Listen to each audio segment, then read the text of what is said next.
একটা সম্পর্কে মান অভিমান, ছোটোখাটো ভুল বোঝাবুঝি থাকবেই, কিন্তু তার মানে এই নয় যে মুহূর্তের রাগে সম্পর্কটাই শেষ করে দিতে হবে।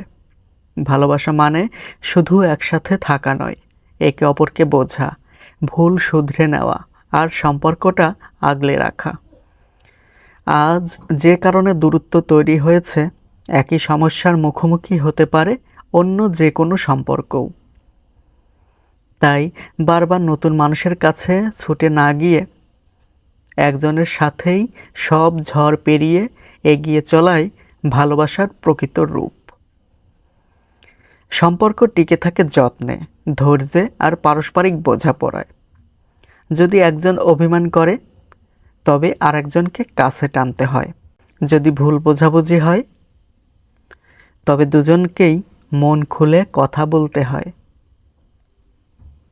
কেননা নীরবতা কখনো সমস্যার সমাধান নয়, বরং আরও দূরত্ব বাড়ায়।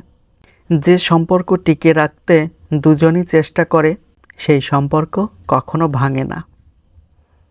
ভালোবাসা মানে ছাড় দেওয়া, ভালোবাসা মানে জিত হার ভুলে একসাথে পথ চলার প্রতিশ্রুতি রাখা। সম্পর্কের আসল রূপ লিখেছেন মাহবুব সরদার সবুজ।